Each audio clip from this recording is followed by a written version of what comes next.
Hello friends, CB মেরিস্ট্রিম চ্যানেলে আমি তোমাদেরকে ওয়েলকাম জানাচ্ছি।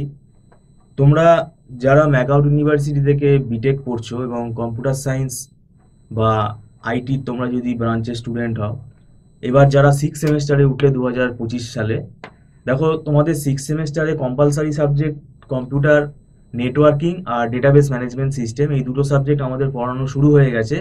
এবং আর একটা ইলেকট্রিক সাবজেক্ট আছে তোমাদের, সেটা হচ্ছে ডেটা ওয়্যারহাউসিং অ্যান্ড ডেটা মাইনিং, এটাও আমাদের পড়ানো শুরু হয়ে গেছে।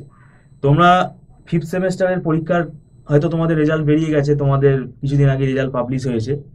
সেটা দেখে তোমরা দেখো এখন বুঝতে পারছো যে এখন কিন্তু সিজিপি একটু কমছে, অনেকেই কম পাচ্ছে। তার কারণ হচ্ছে আহ, ঠিকঠাকভাবে, মানে পরিষ্কার কথা বলতে গাফিলতি গাফিলতি করলে কিন্তু এখন এখানে ম্যাকআউট ইউনিভার্সিটি আমাদের খুব স্ট্রিক্ট হয়ে গেছে।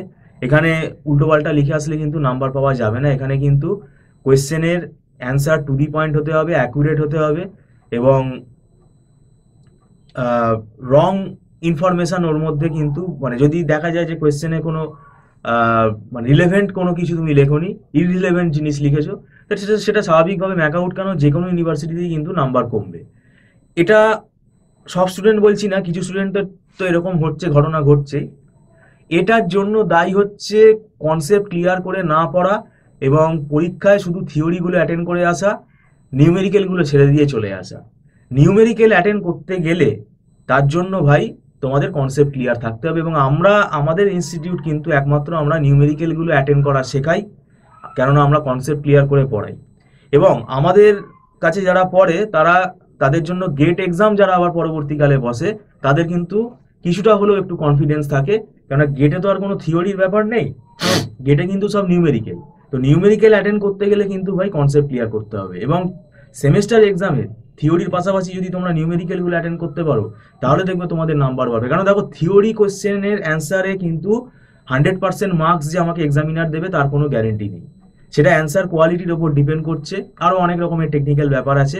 কিন্তু একটা নিউমেরিক্যাল তুমি যদি অ্যাটেন্ড করতে পারো, কেননা সেটা ম্যাথামেটিক্যাল একটা ইন্টারপ্রিটেশন যেহেতু তার মধ্যে আছে, সেখানে যে অ্যান্সারটা বেরোবে সেটা তো সবার সেম বেরোবে, এবং সেটা কারেক্ট অ্যান্সার যদি হয় তাহলে তোমাকে সেখানে এক্সামিনার নাম্বার দিতে বাধ্য। সেটাই হচ্ছে নাম্বার তোলার রাস্তা। এবং এইটা এখন তোমাদের আমার ব্যক্তিগতভাবে মনে হয় এই স্ট্র্যাটেজিটা কিন্তু ফলো করা উচিত। এবং এখন সময়ও হাতে দেখো কমে গেছে। আমাদের পরীক্ষা হয়তো একটা নোটিশ হয়তো আমরা দেখতে পাচ্ছি যে সেটা 23শে মে থেকে হয়তো হতে পারে। তো সেটার জন্য সময় কিন্তু কমে গেছে। আমি এর আগেও বলেছি সময় অনেক কম, কারণ তোমাদের এই যে 6 সেমেস্টার কম্পালসারি তো ডিবিএমএস আর কম্পিউটার নেটওয়ার্ক আছে, কিন্তু এর পাশাপাশি আবার ইলেকটিভ সাবজেক্টও তোমাদের নিতে হবে। ইলেকটিভের মধ্যে তো আমি বললাম, তাহলে সাবজেক্ট নাম্বার অফ সাবজেক্টটা তো বেড়ে গেল। ইলেকটিভ থেকে দুটো সাবজেক্ট যদি চলে আসে, তাহলে তোমাদের এখানে 4টে সাবজেক্ট হয়ে যাচ্ছে। আর ইলেকটিভের মধ্যে নিউমেরিক্যাল মেথডটা আমরা পড়াই, অ্যাডভান্স অ্যালগোরিদমটা পড়াই, ডেটা ওয়্যারহাউসিং ডেটা মাইনিংটা আমরা পড়াই। তো সেক্ষেত্রে ব্যাপারটা যেটা দাঁড়াচ্ছে যে তোমাদের এখন হাতে সময়টা কম, এটা আমরা স্টুডেন্টদের সাথে একমত।